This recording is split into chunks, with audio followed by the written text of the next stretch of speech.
Thanks for tuning in. Ham Talk Live will be on the air shortly. Please stand by.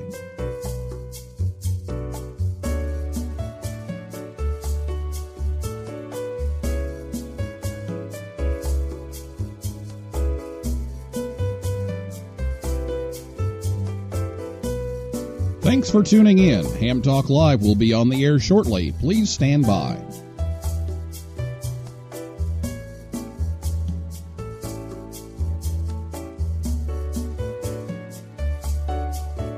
This episode of Ham Talk Live is brought to you by Tower Electronics. For cables, connectors, and more, call 920-435-2973 or visit pl-259.com. And by the Ham Station. Get your new radio or antenna by calling 800-729-4373 or go to hamstation.com. It's Ham Radio.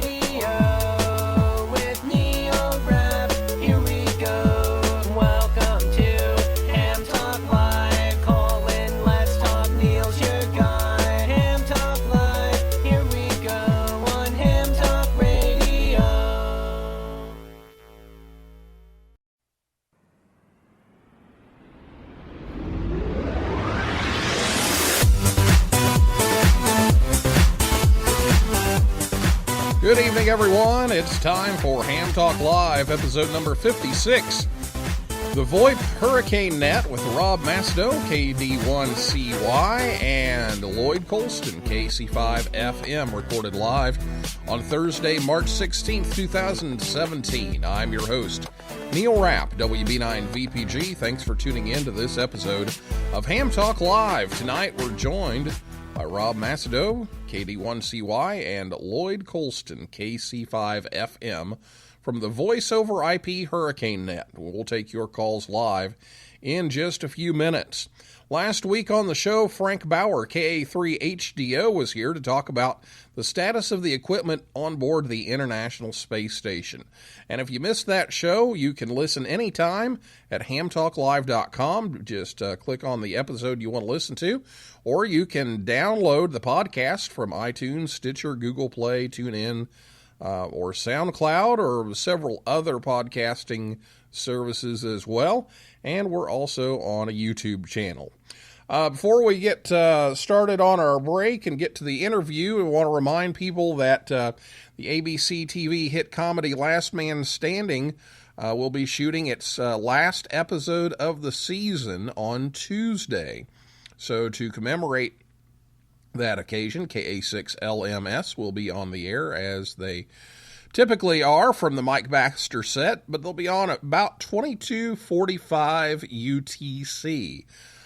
This season, Last Man Standing licensed several crew members and special guest operators have worked from the set. Well over 1,000 stations, both sideband and CW, and also on D-Star. So this Tuesday, the 21st of March, will be the last chance to work the stage until hopefully next season. Operating times and frequencies will be posted on their Facebook page. That's the Mike Baxter KA0XTT Facebook page. That'll be posted sometime on Tuesday as soon as they have a feel for the schedule. So don't miss out on that. If you haven't worked them, be sure to give them a call. So tonight we're talking some Skywarn stuff, and we're looking at it from the IRLP, Echolink, and Voice over IP way to go tonight. So get those questions ready to go, and after the interview, you can call us. The telephone number is 812-NET-HAM1. That's 812-638-4261, or you can Skype us. The username is Ham Talk Live. You can also send a question by Twitter, and our Twitter handle is at Ham Talk Live. So I'll be back with Rob and Lloyd right after this word from Tower Electronics right here on Ham Talk Live. This episode of Ham Talk Live is brought to you in part by Tower Electronics. Tower Electronics has been the Ham's Dime store since 1978. When you need connectors, mobile and handheld antennas, cables, or adapters, visit Scott or Jill at a Hamfest near you. Or you can order online at pl-259.com or call 920-435-2973. Stock up on those supplies like PL259 and end connectors, SMA adapters, audio cables, soldering supplies, mobile antennas, and ham sticks. Their silver-plated end connectors are even used on the International Space Station. Tower Electronics carries MFJ, Comet, Daiwa, OPEC, Workman, and Ham Pro products. And don't miss their 0% off sale going on now. Tower Electronics, online at pl-259.com, proud to sponsor this episode of Ham Talk Live. Ham Talk Live is on your side with traffic and weather together on the 8s.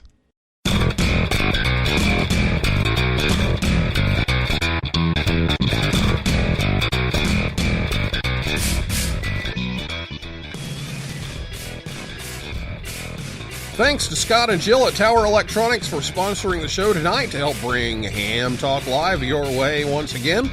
They'll be at the Perrysburg, Ohio Hamfest just outside Toledo on Saturday. They'll be in Mobile, Alabama and Staunton, Wisconsin on April 8th. And several others coming soon. Call 920-435-2973. If you can't catch them at one of those, or you visit their website, pl-259.com. Tell them you heard it on Ham Talk Live, and Ham Talk Live is on the air every Thursday night at 9 p.m. Eastern Time, right here on hamtalklive.com. And if you missed the show, you can listen to the archive on the website, or you can catch us on most popular podcasting web services. Rob Macedo, KD1CY, I mispronounced his name earlier. We were fighting Skype issues, and I didn't get a chance to ask for that, so my apologies there. It's Rob Macedo, KD1CY. He is the Director of Operations for the Voice over IP Hurricane Net. He's been an amateur radio operator for 29 years and has been dedicated to public service work for the Skywarn program for the National Weather Service in Taunton, Massachusetts, and their station.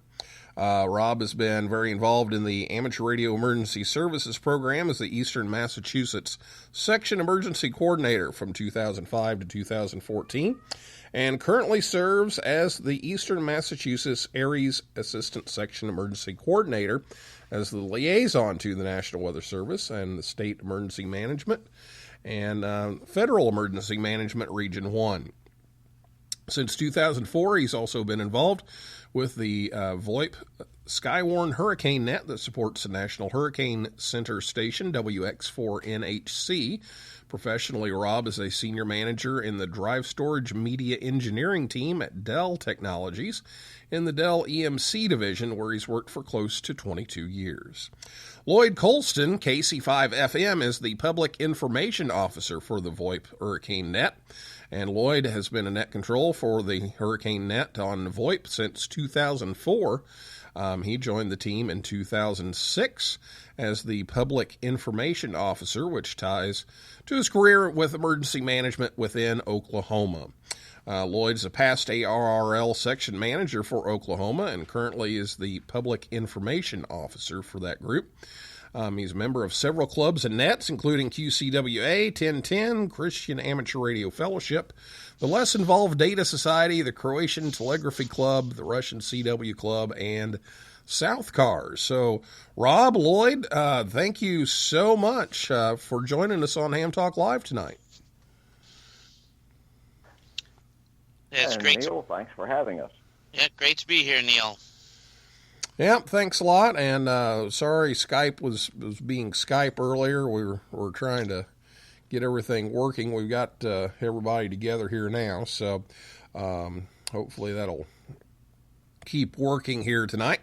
But we want to start off just talking about the VoIP Hurricane Net a little bit. And a few months ago, we did a show here on Ham Talk Live about the Hurricane Watch Net that meets on HF. So this is a different net that also has a lot of the same functions but does it all over VoIP. So tell us the differences between the Hurricane WatchNet and the VoIP Hurricane Net, and if any of the goals are the same or different, and do you work together with the HF Net? Tell us how that is I guess compare and contrast. It would be the teacher thing to say, the two nets. Yeah, so first of all, the Hurricane WatchNet is a very distinguished net that has been around since 1965, and certainly on the VoIP Hurricane Net side, we are a much younger net, but we have worked with Bobby Graves and others within the Hurricane WatchNet over the last good 10 or so plus years since the VoIP Hurricane Net has been in existence. We work together to put together the program for the Amateur Radio Workshop, working with WX4NHC, the amateur radio station at the National Hurricane Center. And our nets exist to help support their mission to save lives and property and have surface reporting into the National Hurricane Center specialists at WX4NHC, and to maintain a vital communications link with the National Weather Service local forecast offices and regional offices that the Weather Service has across the country.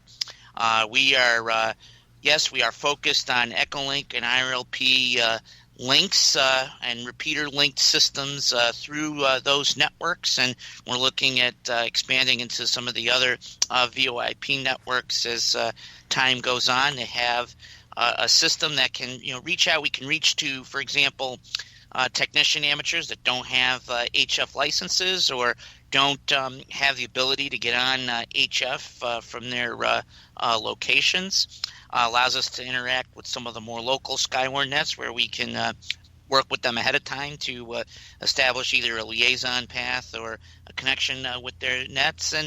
And certainly, right, we're depending on more infrastructure, so there can certainly be scenarios where we lose the internet connectivity. A lot of times, though, those connections are able to stay up. Generally, if there's backup power, that's usually the first thing that goes is the power, then potentially the internet connectivity, depending on where it's based from. But we have found in a number of hurricane situations, we've been able to maintain some vital links through the internet-linked repeater systems on Echolink and IRLP, and the same can be true for others, where we've been able to have good communication, good reporting from those areas when required. And, it's not a competition. These nets, our net and Hurricane WatchNet, are supporting the WX4NHC mission, and it's there to, again, provide that reporting into the Hurricane Center. And quite often we'll have these reports shared with other agencies. During Hurricane Matthew, we had the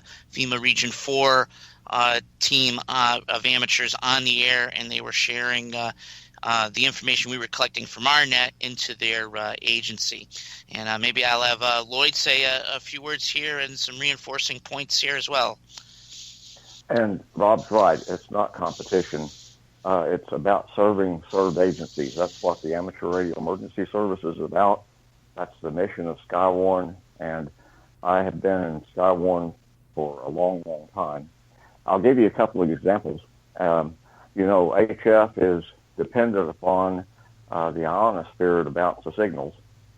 And on the Christian Amateur Radio Fellowship Net that you mentioned, we meet early in the morning, and 75 meters when there's a solar storm is it's kind of hard to communicate on HF. So we can supplement that and get the reports from the field for the Hurricane Center so that they can get ground truth intelligence. That's what Skywarn offers, and support the mission. I also recall a time where I believe it was Hurricane Charlie. There was a operator on the Key West, and he was on a walkie-talkie, and his battery on his walkie-talkie failed before the network did. So we were able to give real intelligence to him so he could be safe, and from him so we could get the information to the National Hurricane Center. And then another example, picking on Florida again, there was an AT&T telephone technician who could not use the telephone to call the Emergency Operations Center in Tallahassee. He got on Echolink on our Weather Talk conference. I talked to him. He wanted information conveyed to the Emergency Operations Center. And from my Emergency Operations Center in Altus, Oklahoma, I picked up the phone and called Tallahassee and gave them the information that they needed to do recovery during that disaster. So it's not a competition. It's we have people who fail because, well, the electrons don't work and the HF bands don't work. So it's a complement, and the goal is to support the National Weather Service Skywarn programs through the National Hurricane Center. All right, very good. Good explanation of all of that. So how do hams access the net whenever you guys are activated? How do they go about getting in if they have some kind of a report to make? So there are basically local Echolink and IRLP nodes that can be accessed, and you would access the star WX underscore TALK star WX underscore talk star conference. That's Echolink node 7203. On the IRLP side, you can access 9219. We can accept connections from both areas. And as I said, we're looking at some other things. Can we get connected in with All-Star? Can we interface some of the other digital modes? But today it is Echolink and IRLP based. And this information is available at our website, voipwx.net. We also have our social media feeds. And in terms of, well, do I have an Echolink or IRLP node in my area? You can look up the IRLP status page and check for IRLP nodes in your area. On the Echolink website, there's ways to search for Echolink nodes, or you can download Echolink onto your computer or cell phone, and you're able to use that to connect in from the Echolink side. There are some limitations on the cell phone side. If we get a lot of cell phones connected, that can there are some limitations there. But as we get into the new hurricane season, we're looking into ability to extend the number of connections that we can have there. And we can also talk about listen-only capability. We do bring in some nodes for folks that just want to listen into what's happening on the network. Lloyd, why don't you reinforce a couple of those points there as well? Well, it is important that the information for the VoIPWX.net webpage, VoIPWX.net, will explain how to access the net. When there is a net activation, there's live streaming there so that you can listen to the net without being connected to the net. Monitoring is always good. It's also important that the operator outside the affected area go to the listen-only servers. VKMCOM is one. Again, this is explained on VoIPWX.net, and the idea there is it takes the overhead off of the mission-critical communications that we use now. I've mentioned the VoIPWX.net website. There's also a way to make your report on the website, and that report will go directly into the National Hurricane Center as well. So there's multiple streams and multiple manners in which a listener can participate with our net. Very good. So the stream then, if you're just listening, would probably be a better way to go then, I assume, because then you're not tying up another port that could be used for somebody who has traffic to get into the net. Correct. That's a good summary. The idea, though, it's about serving the National Hurricane Center, and Rob mentioned the Twitter account and Facebook, VoIPWX.net on Twitter, and it really is a Skywarn program. If you monitor VoIPWX.net, VoIPWXnet, not the dot. If you'll monitor there, every time there's a landfalling hurricane from anything from the National Weather Service, National Hurricane Center, and any Weather Service office along the Gulf Coast and one state in is automatically tweeted. So if there's a dense fog advisory in Texas, that effort by VoIPWXnet on Twitter is designed to give the operator a situational awareness of where the bad storms are and what's happened, who's got a warning and who's just in a watch. And that helps our net maintain the situational awareness so we can support the National Hurricane Center and by extension those offices serving the Gulf Coast area. Okay, so the reports that you're collecting, tell us a little bit about what information you're looking for, if there's any protocols that people need to know, and what the criteria is, for making a report besides, well, it's raining. You can get 100,000 it's raining reports, and that just ties up the system. So what's the criteria for sending something in? So basically, to simplify it, it's the Skywarn reporting criteria. We have that criteria posted on the VoIPWX net website. Generally, measured wind gusts 40 miles per hour or greater, any kind of tree and power line damage, any kind of river, stream, or urban flooding, any kind of coastal storm surge flooding. If people are in an area where they are safe and but are able to observe that flooding, we want to hear about that.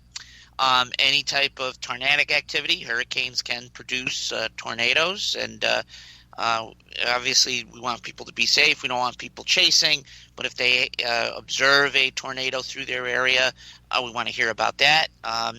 Any measured rainfall reports are helpful.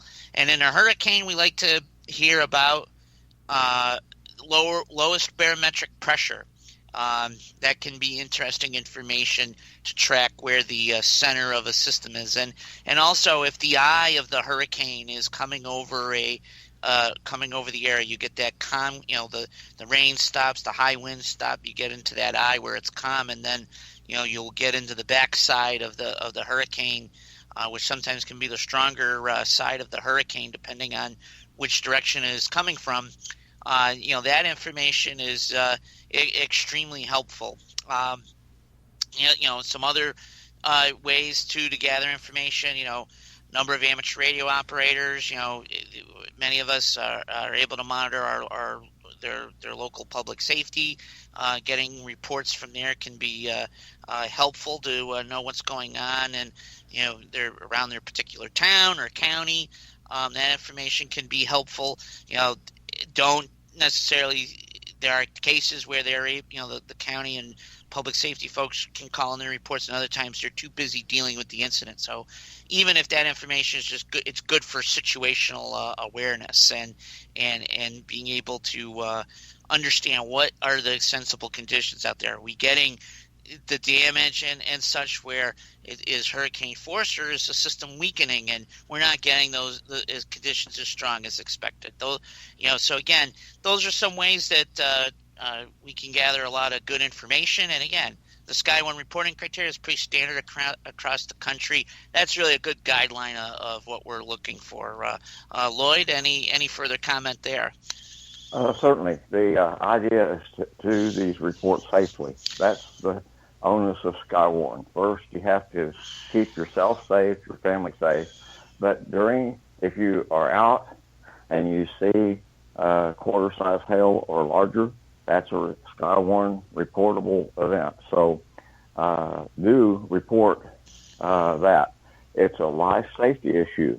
If you see someone who is in danger and you can't call 911, but you can connect on Echolink somehow through radio or smartphone or however. If you need assistance, our net controls are trained to help you. And we have, during hurricane season, we have weekly nets, and it's a training net. At least there's a question of the week designed to bring some thought to personal preparedness, reporting, and life safety. How are you going to maintain? In the off season, we have a monthly net, and again, there's a question of the month. What are you doing in the off season to prepare for the next tornado season, or the next hurricane season, or the next winter storm season? And Rob's the expert on winter storms too. Yeah, we just had a blizzard come through southern New England, and while there have been a lot of talk about the predictions there, I think overall it verified pretty well for most of our area. A bit more rain in southeast New England and specifically in my home area of Massachusetts, but we had a lot of areas with greater than 10 inches of snow. It was a very heavy, wet snow, and we had several wind gusts to hurricane force. And interestingly, the barometric pressures were with this system were as low as some hurricanes, dipping below 29 inches of mercury, down around 2880, 2890 in inches, and around 980 to 983 millibars, which is it's as potent as some hurricanes in terms of the barometric pressure reading. So, we were very active at our amateur radio station at the National Weather Service in Taunton, WX1BOX, and we use a Echolink and IRLP technology in a conference very similar to what we do for the VoIP Hurricane Net, but it's a different conference and reflector system, reflector channel that we use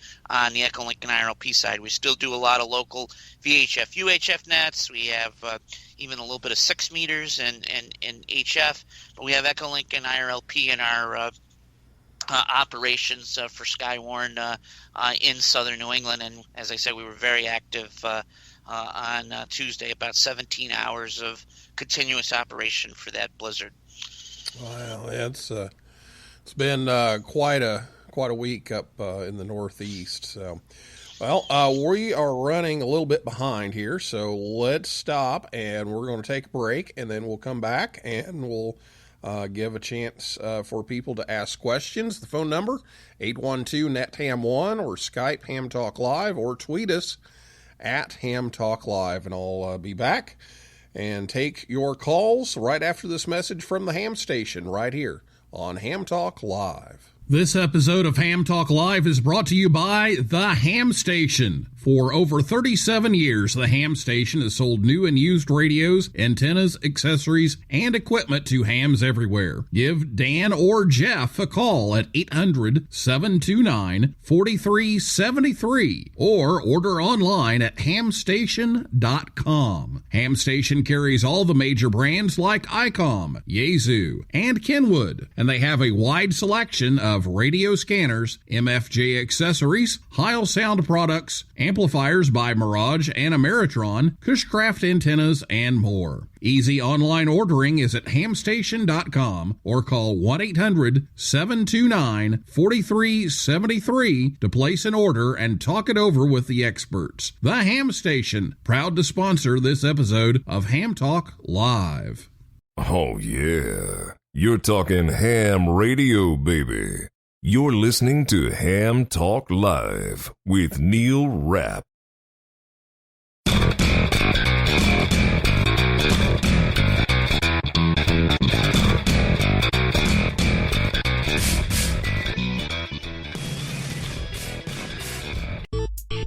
Join the conversation. Call us on voice with Skype at Ham Talk Live or give us a call at 812-NET-HAM1. That's 812-638-4261. Now, here's more Ham Talk Live.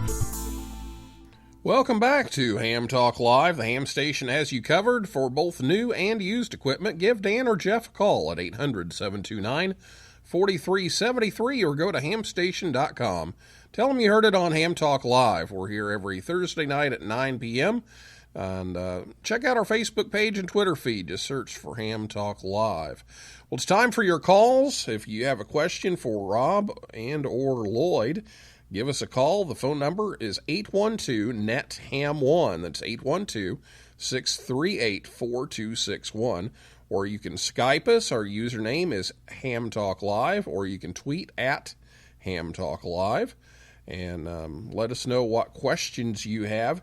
I know that Lloyd had a couple of things you want to talk about, the importance of Skywarn training and a couple of things. So while we're waiting on the calls, Lloyd, go ahead and talk about that. And if you're out there listening and you're going to call in, why, go ahead and give us a call.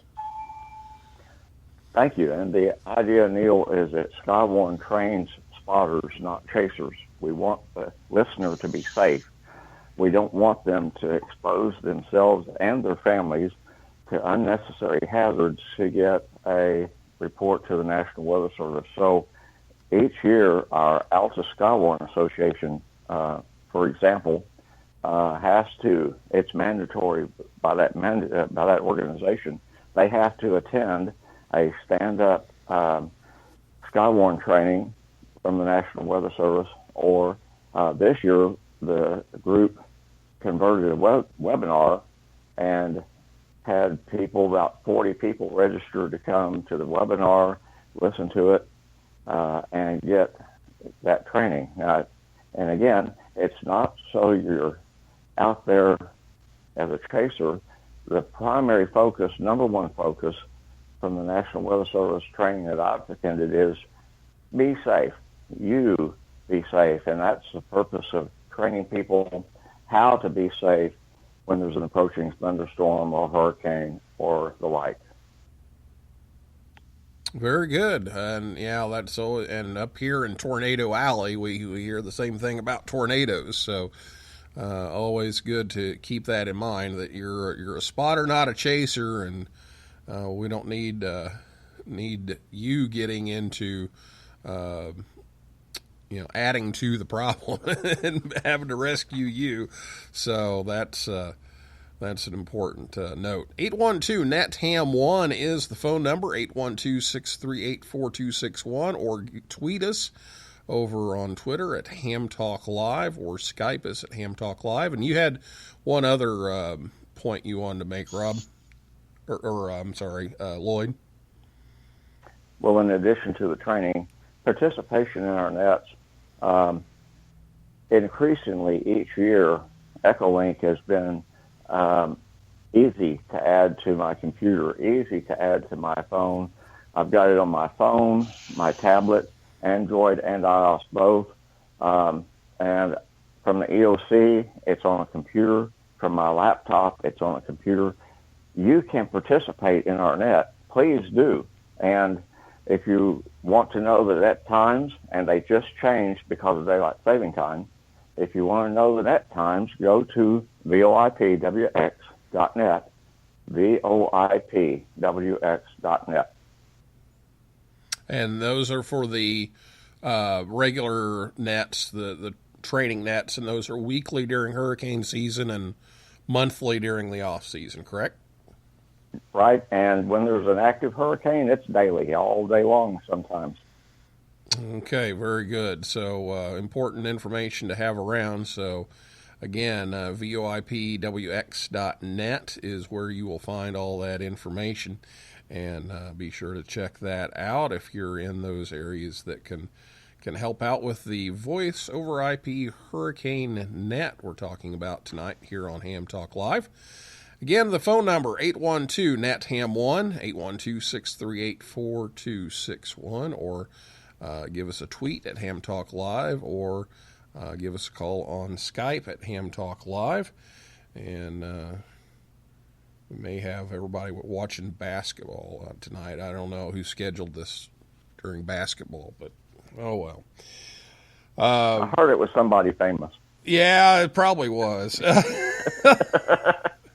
Probably was. Thought, hey, let's go ahead and have a show.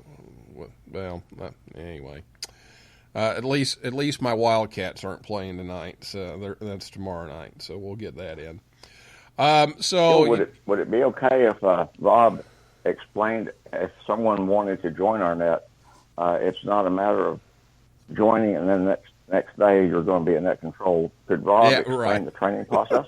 Sure, absolutely. So yeah, let's talk about that and a little bit about what kinds of activity you saw on the net last year. And again, if you want to call in or tweet in, just go ahead and do that. We'll add you and we'll pick up your call. Go ahead, Rob. Yeah, sure. So so our net is we don't have a membership per se. We have the net currently monthly. It'll turn weekly at the start of hurricane season. We are always looking for net controls, but we don't throw people to the wolves, as it were. If people are interested, we'd love to have them come aboard, and if they just want to be net participants, that's fine as well. We're always looking for stations along and near the coastal areas of the U.S. Atlantic, and we've even had some net activations with some of the Echolink and IRLP nodes in the Caribbean, and that's been very helpful in cases where, with the lower sunspot cycles and such, we don't have the HF propagation to make it all the way to the Hurricane Center. We've been able to help fill the void where they can have maybe something going on 75 meters, either through the Caribbean Emergency Weather Net or other similar nets, and then they will bring their reports up into Echolink and IRLP if they can't have the propagation to reach the Hurricane WatchNet or other nets to reach the WX4NHC. The other thing that we'll do during net activation, we'll monitor social media. There's a storm blogging site, stormkrib.com, that has a number of folks that post on the different tropical storms and hurricanes and conditions, and that can be a level of good information, as well as through Twitter and Facebook and social media, gathering and monitoring information there. So we're the original form of social media, so we're the ones that can manage social media the best, in my mind, and it's just another way we can add more eyes and ears to looking at information, finding critical information during a tropical system or a hurricane. During Hurricane Matthew, it was pretty active. We had a number of net controls. We had a number of ways we were gathering information. We also monitored a lot of the APRS and CWAP weather stations. We monitored some of the online public safety feeds. We had amateurs checking in from the various areas that Hurricane Matthew was affecting. So it's a great way. It's a number of ways we can gather information and use our skills of collecting information and providing it based on the Sky One reporting criteria that can really turn into a picture that helps emergency management agencies, National Weather Service offices, and even the media get a proper situational awareness, disaster intelligence picture. We're even hoping that it will help, have the media say what's happening out there for real, and not get into a hype situation or anything like that. So, that's it gives you a little bit of our participation, especially with Matthew. That was the big one. We were active. Both the Hurricane WatchNet and the VoIP Net were active for nearly a week with that hurricane for all the land areas that it affected, from Haiti and eastern Cuba through the Bahamas, through Florida, Georgia, South and North Carolina. So that was definitely a very long activation during this last hurricane season. 812-NET-HAM1 is the phone number. We have just a few minutes remaining, but we do have time for a call. So if you want to call in, now's your chance. 812-NET-HAM1, or you can call us on Skype at Ham Talk Live, or give us a tweet at Ham Talk Live, and I'll check that again just to make sure. So yeah, it sounds like you guys have been pretty active on there. How did the net actually get started? So the net's roots started. So there actually was an Echolink hurricane net and a IRLP hurricane net, WE4B. Bob was the original gentleman on the IRLP side. It was on the Raleigh Reflector through the efforts of KD4RAA, Danny Mustin, and Kevin Anderson, KD5WX, was the net manager on the Echolink side. And then at the time, the two networks couldn't be connected together, and this was in the roughly 2002 to 2003 timeframe. In 2004, the nets were combined, and Danny and Kevin were basically the net managers for the net. I came onto the scene in 2004 as a net control, and then that was the year, if you remember, we had 4 Florida hurricanes, and it was a very active hurricane season, mostly focused on Florida, but active nonetheless. And they were, with the exception of Hurricane Charlie, well, though that was maybe a little over a day, the other hurricanes were slower movers and multiple day activations, and one right after the other. And we had to schedule a lot of net controls, so I took on the responsibility at Kevin and Danny's recommendation to plan out net control schedules for the activations, and eventually that led to me becoming the director of operations for the net.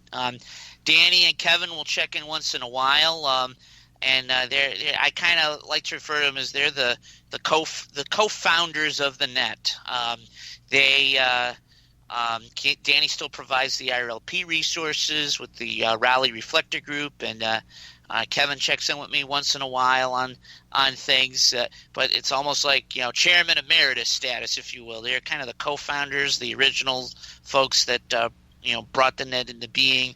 But I run the day-to-day operations. Lloyd is our PR guy, and we have several others that help manage the net in our net management team. All right, very good. Well, we've got about a minute left, so we'll give you a chance to throw in anything that we missed here, and then it's going to be time for us to sign off. All right. Well, I'll just kick it off to say thank you for having me on the program tonight, and it was good to be on here, and I hope folks enjoyed hearing about our net, and I want to thank Lloyd for helping to set this up, and glad to be a part of this tonight. And I'll give Lloyd the final word. And the idea, I want every listener to be safe. Your safety is paramount in this whole thing, because if you're not safe, what we're doing is pretty much useless. So be safe, be educated, and participate with VoIPWX.net is the website. All right, guys. Rob, Lloyd, thank you so much for being on tonight. And that's a wrap for this week's edition of Ham Talk Live. I'd like to thank my guests, Rob Macedo, KD1CY, and Lloyd Colston, KC5FM, and everyone out there in cyberspace for listening, and invite you all back next Thursday night at 9 p.m. Eastern Time, when Pat Barkey, N9RV, will be here. And he's going to talk about his contest station and his massive antenna array out there in Montana. And he's the editor of the National Contest Journal. And so we'll be talking about that as well. For a list of all of our upcoming guests, just go over to hamtalklive.com, and we'll put some links over there as well to the weather nets, and you can check those out over there as well. So for now, this is Neil Rapp, WB9VPG, saying 7375, and may the good DX be yours.